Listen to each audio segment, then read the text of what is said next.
Hello friends. तो आज की वीडियो में हम बात करेंगे बैकएक के बारे में, जो कि बहुत कॉमन इशू है, आजकल सब में ही देखा जा रहा है।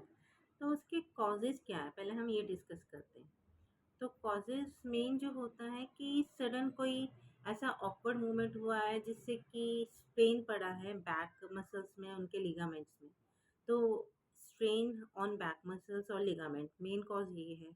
फिर अदर कॉजेज़ में क्या है, कुछ इंजरी हो गई है या कोई फॉल, कोई गिर गया है, इंजरी हुआ है, तो उसकी वजह से भी बैकएक हो जाता है। फिर आर्थराइटिस है, स्पेशली जो ऑस्टियोआर्थराइटिस हमने देखा, जो कि एज रिलेटेड डिजेनरेटिव चेंजेस में आता है, तो उसमें भी बैकएक का इश्यू आता है।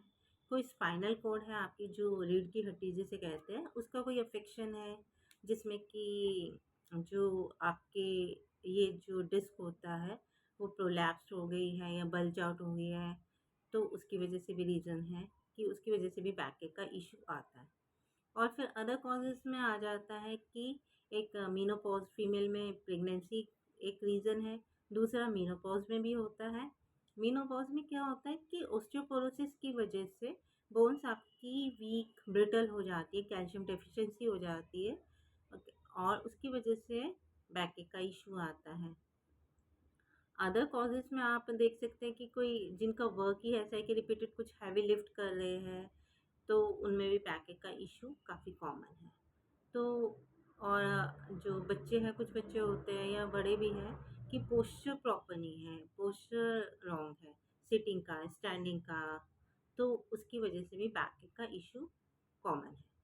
तो रिस्क फैक्टर अगर हम देखते हैं तो रिस्क फैक्टर है कि एक तो मेनोपॉज का हो गया, आफ्टर 40 ज़्यादा दिखता है ये इशू बैकएक का, और आर्थराइटिस में है या ओवरवेट है कोई भी, उनमें आ जाता है। फिर जिनको स्ट्रेस, एंग्जाइटी वगैरह ज़्यादा होती है, उनमें भी बैकएक के इश्यूज काफ़ी दिखते हैं। और इम्प्रॉपर अगर कुछ आप लिफ्ट कर रहे हैं, कुछ हैवी लिफ्ट कर रहे हैं, उसको इम्प्रॉपरली लिफ्ट किया आपने, मतलब आपने बैक को मसल्स का ज़्यादा यूज़ किया या ज़्यादा बैंड होके किया, तो उससे भी ये बैकएक का इश्यू है। अब इसका प्रिवेंशन क्या है? प्रिवेंशन में मेन है कि आपको मसल्स जो है, आपकी बैक और एब्डोमिनल मसल्स हैं, उनको स्ट्रेंथन करना है। तो स्ट्रेंथन करने के लिए you should do exercise. Exercise करनी है आपको, और इसमें जो है साइकिलिंग है, रनिंग है, वॉकिंग है, स्विमिंग है, ये काफ़ी हेल्पफुल है। और आप एब्डोमिनल मसल्स की एक्सरसाइज और बैक मसल्स की एक्सरसाइज कर सकते हैं, जो कि आपको, जो आपका कोर है, उसको स्ट्रेंथन करता है। तो वो एक्सरसाइज करेंगे तो उससे आपकी मसल स्ट्रेंथन होगी, तो आपको ये इश्यूज कम होंगे। आप योगा भी कर सकते हैं, और गुड पोस्चर मेंटेन करना है, चाहे वो सिटिंग का हो, स्टैंडिंग का हो, या कोई चीज़ हैवी अगर आप लिफ्ट कर रहे हैं, तो किसी की हेल्प लें और उसको प्रॉपर तरीके से लिफ्ट करें। फिर आप इसमें और क्या है कि हमने देखा आर्थराइटिस की वजह से भी हो सकता है, तो उसका ट्रीटमेंट लेना है आपको। या ओबेसिटी कॉज है, तो उसमें आपको हेल्दी वेट मेंटेन करना है। ठीक है। फिर अगर आपका बैक एक बहुत ज़्यादा परसिस्ट करता है, लग रहा है कि सिम्टम सबसाइड ही नहीं हो रहे हैं, 15 दिन हो गए, 20 दिन हो गए, या हफ्ते 2 हफ्ते बाद भी कोई इम्प्रूवमेंट नहीं है, तो आपको डॉक्टर्स को कंसल्ट करना है। और या फिर बैक एक इंजरी के बाद हुआ हो, कोई सडन फॉल है, इंजरी है, कोई एक्सीडेंट है, उसके बाद से बैक एक हो रहा हो, तो इमिडिएटली डॉक्टर को कंसल्ट करिए।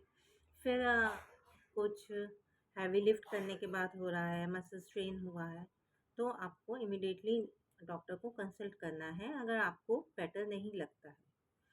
और अगर आप में ये नमनेस है, टिंगलिंग है लेग्स में, वो फील हो रही है, लेग्स में वीकनेस फील हो रही है, स्पेशली बिलो द नी, तो आपको डॉक्टर्स को इमीडिएटली कंसल्ट करना है। ठीक है। और अगर या फिर सडन अनएक्सप्लेन वेट लॉस है, तो इन सब केसेस में आपको कोई रिस्क नहीं लेना है, इमीडिएटली डॉक्टर से कांटेक्ट करना है, उनको कंसल्ट करना है। होम्योपैथी में भी हमारे पैकेज के लिए काफ़ी मेडिसिन्स हैं, तो उसमें डिपेंड करता है कि कॉज़ क्या है। अब लास्ट वीडियो में, कल की वीडियो में ही मैंने बताया था कि जो ट्रीटमेंट होता है वो कॉज़ पे डिपेंड करता है कि क्या कॉज़ है, किस वजह से बैकएक आ रहा है। दूसरा, की सिम्टम्स क्या है। तो कॉज़ के अकॉर्डिंग मेडिसिन डिफ़र करती है।